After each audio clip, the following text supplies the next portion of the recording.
ओम नमो भगवते वासुदेवाय। आप सबका प्रभु शरण 78 में बहुत बहुत स्वागत है। हिंदू धर्म में यशोदा जयंती बहुत ही पावन मानी गई है।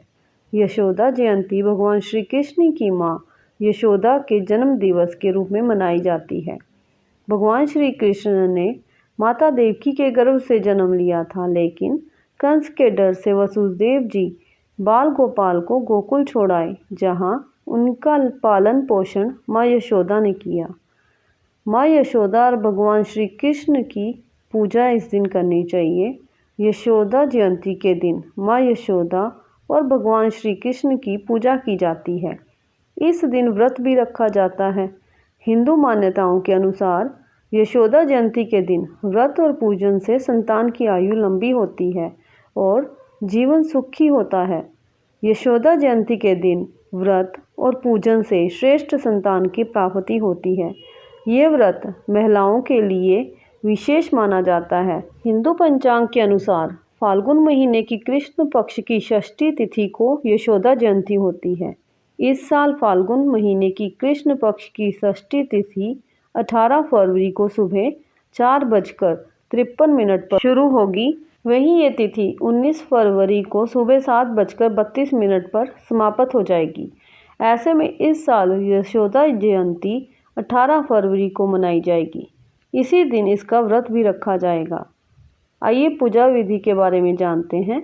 यशोदा जयंती के दिन सबसे पहले ब्रह्म मुहूर्त में उठकर माँ यशोदा का ध्यान करना चाहिए। इसके बाद पानी में गंगा जल मिलाकर स्नान करना चाहिए। फिर साफ वस्त्र पहनने चाहिए। फिर आचमन करके व्रत का संकल्प लें। फिर एक चौकी पर लाल कपड़ा बिछाकर उस पर माता यशोदा और बाल गोपाल की मूर्ति या तस्वीर रखनी चाहिए। पूजा के दौरान रोली, चंदन, फूल, दुर्वा, सिंदूर और अक्षत आदि चढ़ाना चाहिए। माता यशोदा और बाल गोपाल के समक्ष घी का दिया जलाएं। माँ यशोदा को फल, हलवा और मिठाई का भोग लगाना चाहिए। बाल गोपाल को माखन मिश्री का भोग लगाएं।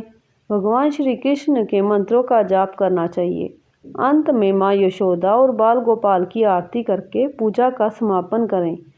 पूरा दिन व्रत रखना चाहिए। शाम के समय पूजा के बाद फलाहार करना चाहिए। व्रत करने के साथ साथ व्रत कथा को पढ़ना या सुनना अवश्य चाहिए। आइए यशोदा जयंती व्रत कथा का आरंभ करें। एक समय की बात है, एक गरीब ब्राह्मणी थी जिसका नाम यशोदा था। यशोदा के कोई संतान नहीं थी। संतान प्राप्ति की इच्छा से उसने कई व्रत और तप किए।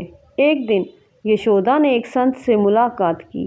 संत ने यशोदा को यशोदा जयंती व्रत रखने का सुझाव दिया। यशोदा ने पूरे विधि विधान से यशोदा जयंती व्रत रखा। व्रत के प्रभाव से यशोदा को एक पुत्र की प्राप्ति हुई। यशोदा ने अपने पुत्र का नाम कृष्ण रखा। कृष्ण बड़े होकर भगवान विष्णु के रूप में प्रकट हुए।